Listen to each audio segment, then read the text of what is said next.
Hello everyone, hope you're doing well. Today we are going over some of the ideas which were passed to the developers in September 2019. This part, I suppose, we'll call the mechanics portion. It's basically everything that isn't related to vehicles and more related to gameplay. So let's get started with it. The first part is from Reach for the Sky, and it's talking about some new game modes for ground. It seems to be mainly focused around ground realistic, or at least the realistic game mode. There are some interesting ideas here, and a lot of them mirror other games, and others actually mirror some ideas in War Thunder, but expand upon them. So we're going to have a look through them. Here are the 5 ideas. The first one is one called Offensive, and it's pretty simple. So as you can see here, it's technically the idea of a front line, kind of like that you have in Battlefield. So you have a attacking team and a defending team, and the attacking team is trying to take as many of these zones as possible, whereas the defending team is trying to hold the zones as they go along. So now you can see that the attacking team here is in the blue, and then the defending team is in the red.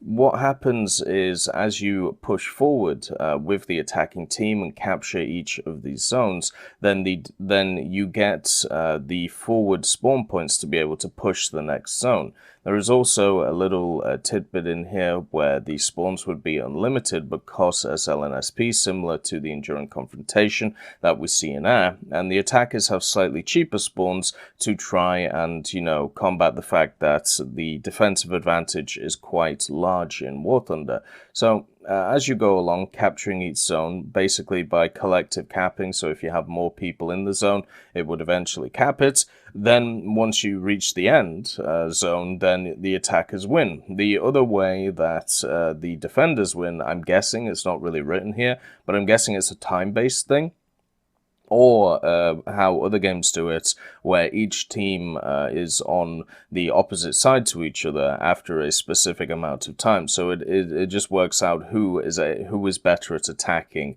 instead of, who is the best defender. So for me, I do like this idea. I think when it comes to War Thunder, the main problem with these ideas is that War Thunder, if played correctly, is an incredibly defensive game, meaning that you have so many more advantages if you play defensively, especially on a map like this, which is Folder Gap.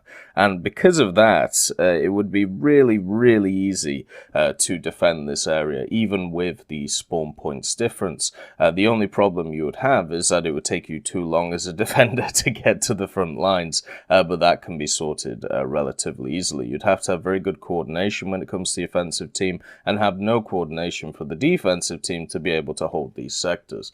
But overall, I like the idea. Would be nice if it was tested. And the next one is, he says it's Enduring Confrontation, but for me, it's more ideas on top of the pre-existing one, the offensive idea here, just in different ways. So the 4 separate ideas, which could be different to what we saw in the first idea, is the first one. You just hold 2 rows, which induces a ticket bleed. So you can see here, if you hold A, B, C, and D, then that would mean that you induce ticket bleed on the other team. I think this is kind of a nice little idea. Expanding the little capture zone points to larger areas of the map, I think, makes more sense. Then we have even larger areas of the map, which have more tanks in each zone to capture it, so capture all 3 to win the game. The only issue with the collective capping on a large scale that we see here is it's really easy to hide on maps like Folder, so therefore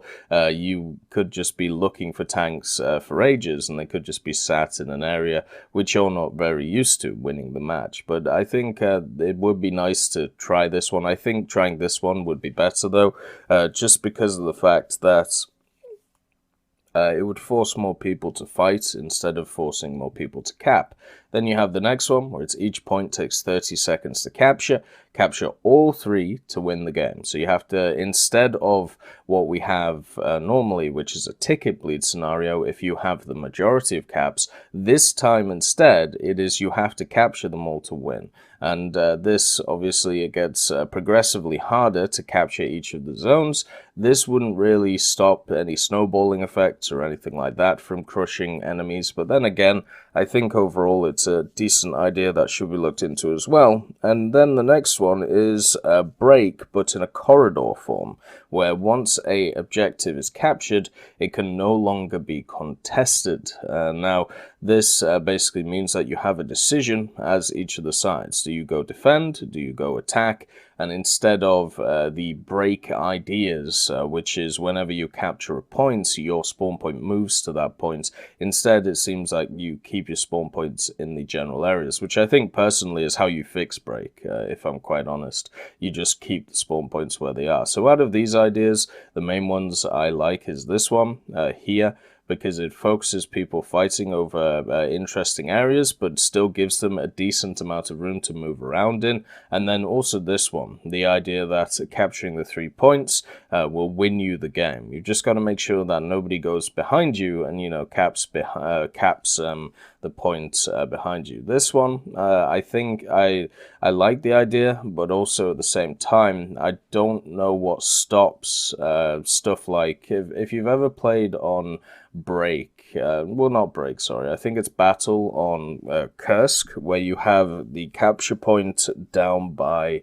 the little town in the east, and then the other side have the capture point in the middle of the field on the west.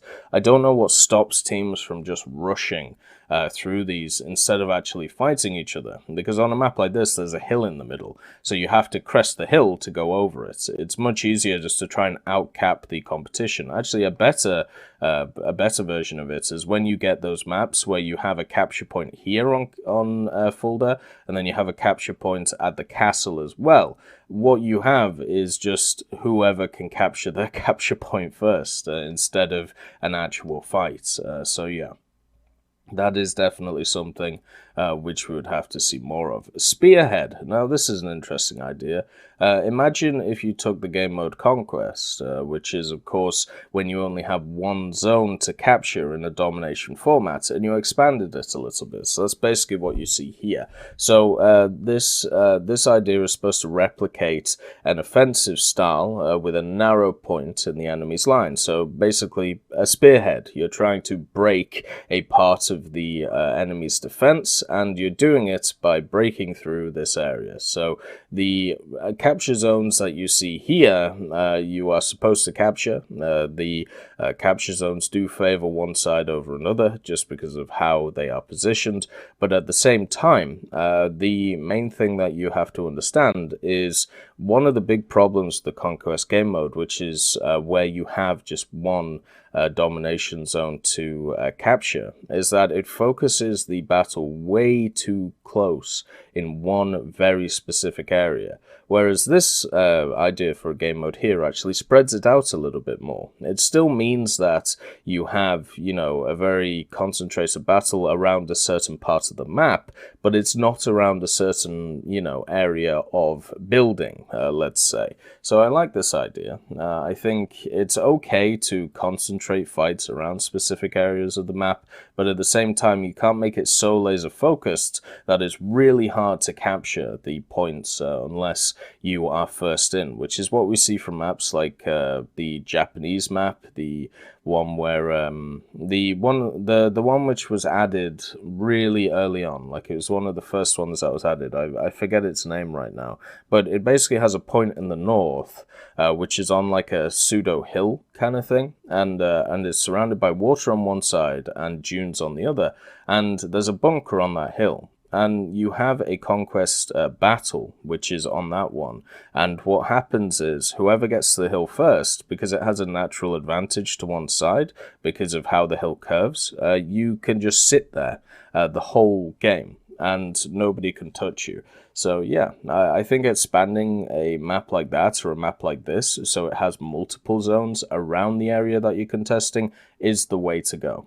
Even if you want to run with this idea of focusing people around specific areas of the map, Then we get into moving away from conventional capping zones. So you can see all of these have pretty much stuck around the same ideas of, arbitrary capping zones, I think we would call it. In Struggle, which is this one here, you actually fight over control of specific pieces of terrain instead. So incorporating the maps themselves instead of, just random sectors of the map. So here you fight over the city center, which is where the center of Berlin, well, it's not really the city center, but let's just call it that, and then the suburbs area of this map as well. So you would fight over parts of the map instead of fighting over, specific, just random objectives. So this is to make it a bit more realistic, a bit more historical.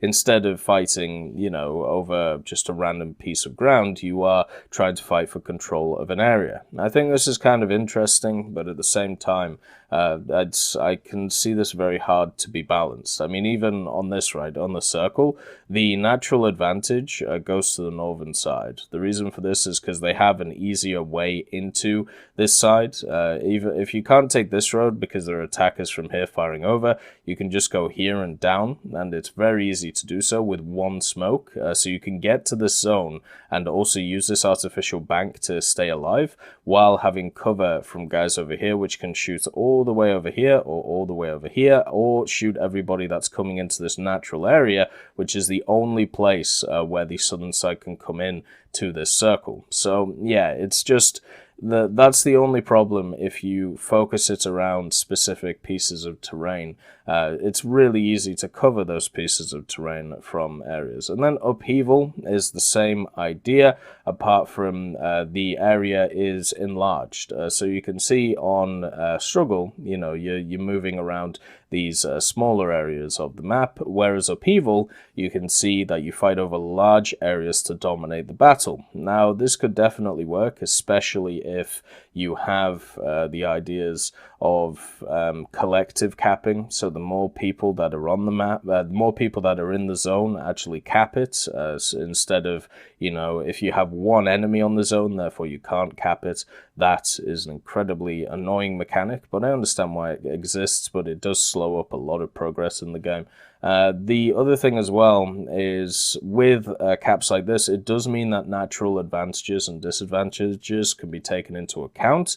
The idea of contour lines around the map, so increased and decreased level of terrain. Then you have then you have realistic defensive positions like lines of bushes and stuff. So there is a decent amount that could be taken into account, and as long as it can be balanced well, I don't really have too many issues. The only problem is the same problem that Conquest has. If you only have one point of a map to fight over, it's going to become just really boring really quickly, because War Thunder is an inherently defensive game. Then you have Momentum. This one is similar to Domination, but you have to capture the points in a specific order. So on this example here, you have to capture A, hold it for 120 seconds, and then move to B, hold it for 120 seconds, and then capture C, hold it for 120 seconds. So one team is on the offensive, one team is on the defensive, and the defensive side has to basically stop the offensive side from holding these zones for 120 seconds in order to move on to the next one. I'd like this idea. I really do. It means that each map is used to its fullest. It means that each map in itself is every area can be fought over, and it also forces people into specific areas of the map to be able to fight over each area. I don't really mind these style of battlefields which are always moving, because once they're always moving, it means that people can't entrench themselves in really defensive positions. It means that people have to fight over the zones, otherwise it's going to move to the next one. And it also penalizes both teams for waiting on the next point to cap, because of the fact that, you'll have less points to capture the first one. So Momentum is pretty cool. So if we're going to go over these, I'd like to see a trial of the offensive one. I'm kind of worried about, as I said, the nature of the defensive style of War Thunder. These, I would love to see this one here. and also this one. These two, not so much. This one, if we're replacing Conquest with this, hell yes, let's just do it right now. Struggle and Upheaval have the same issues when it comes to defense, but I think they could at least be trialed on one map, especially if you wanted to do it as a specific event, you know, like a specific historic event would be kind of cool. And Momentum I like as well. So these ideas are great, at least the majority of them, and I just want to thank Reach for the Sky for putting them out there. The next one is from Cade, and it's talking about barrel camouflage. Obviously the idea of trying to disguise your vehicle with specific different types of camouflage to make sure that you're not seen by the enemy. Now, with the introduction of stuff like night vision and also with thermals, a lot of people have been talking about, you know, adding stuff like this because, well, to be honest, at higher tiers, it is something that is used quite a lot by, you know, the armed forces, at least it seems to be in certain exercises, and at the same time, because of the introduction of thermals into the game, it wouldn't make that much of a difference, but it means that you could bring your own certain pizzazz to specific vehicles.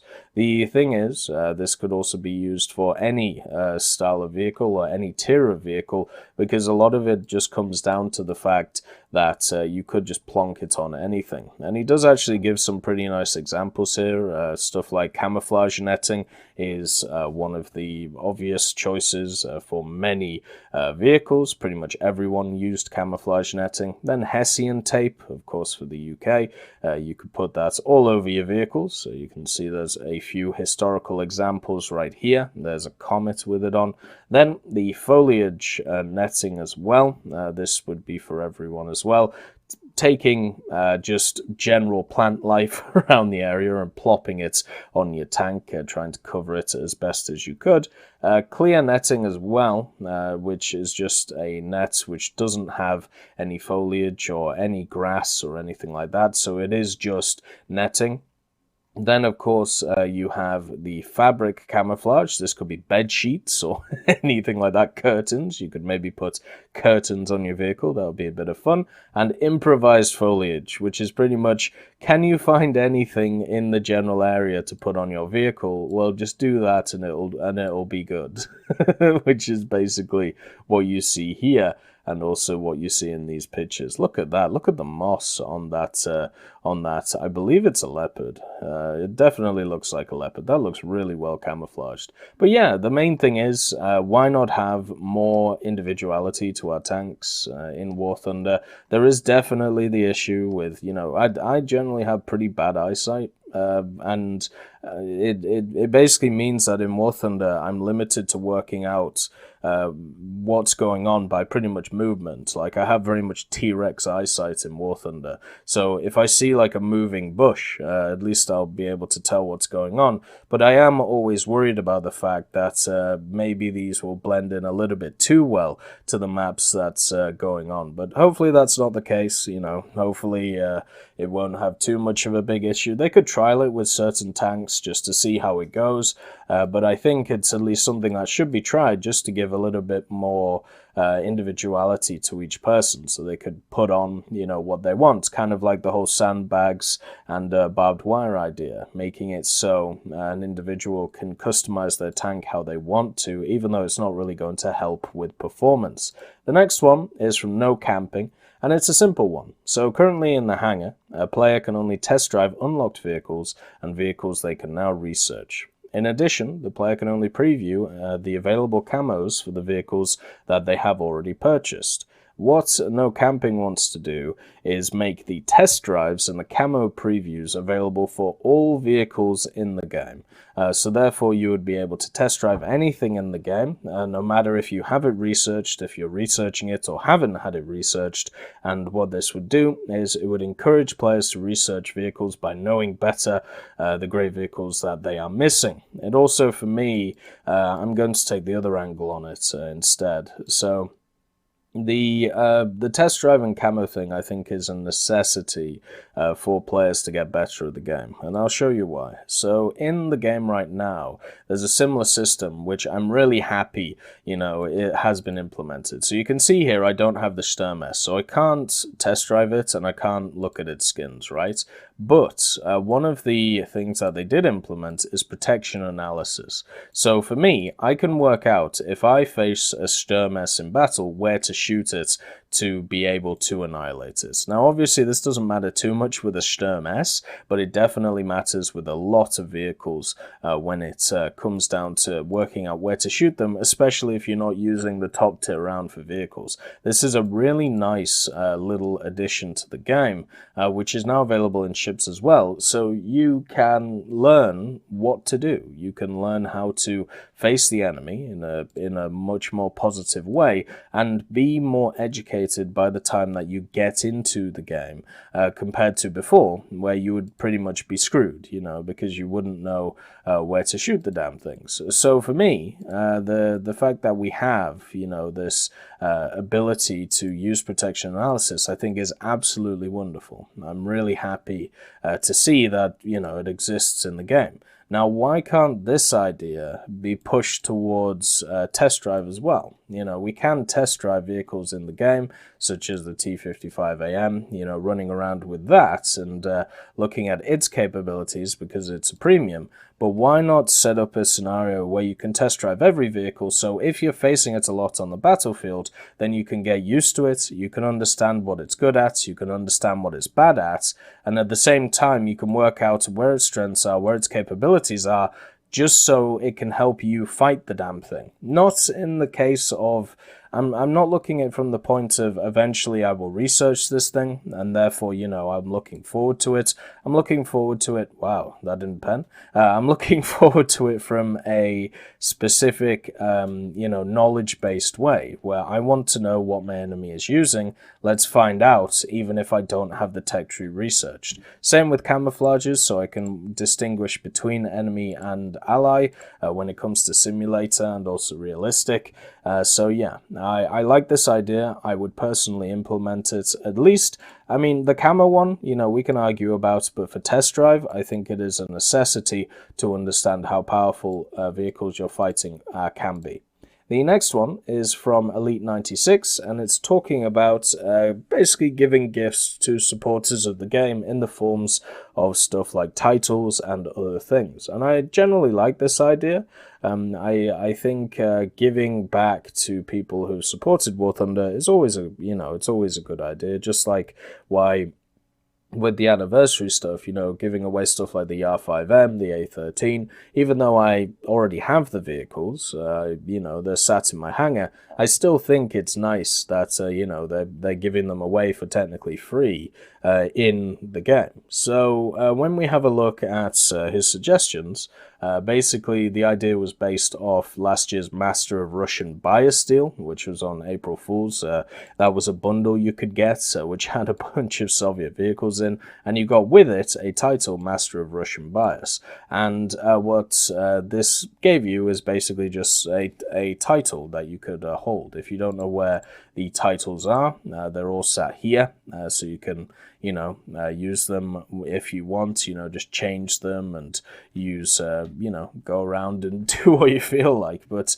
these are some extra titles that Elite 96 would like to see. So if you've purchased a specific amount of store purchases, bundle collector, gift purchases, he hasn't come up with a name, but that could easily be like, I don't know, if you really wanted to be outlandish, like something like a supportive saint or something, because you're giving away stuff. Then Golden Eagle purchases, Golden Eagle Warrior, Premium Time, Premium Master, and of course if you obtain all of them, Wallet Warrior. Now the only problem with this is that if you run titles like this may be great for the individual, but if you run titles like this and people see that you have this title, I feel like people are going to abuse you a little bit, because there is for some reason a decent amount of the community which doesn't like the idea of people, well, it's not people supporting the game, but they see it as pay to win, right? If you buy certain things, or if you use certain things, or if you spend a lot of money on the game, therefore it's seen as a negative to some people. And for me, I don't really agree with that. I don't really see the idea of that. The fact is, everything is available to everyone, if we just, if we look at it from that point. But the thing is, let's say you run the Wallet Warrior title, you also have to understand that there is going to be a negative element which is going to be attached to it, and people are going to hunt you for this. You'll probably get some messages. It's just unfortunately how people are. So yeah, that's a bit of a problem.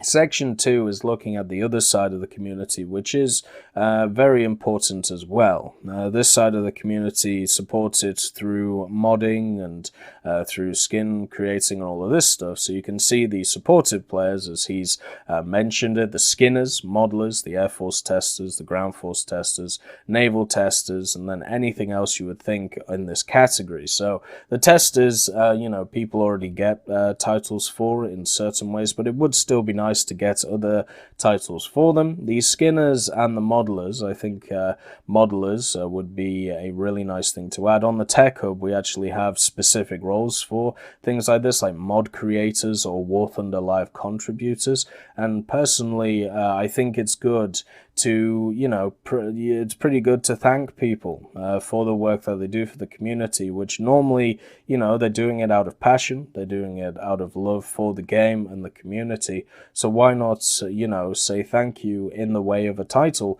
in the game? It's a small gesture, it can't be that hard to implement, so why not? I like this idea. I think it can only be positive. And the reason why I also say, why don't we do this? Because there's already ones which are kind of there as well. Under the Wire. So if you don't know Under the Wire, and also let's just go over here.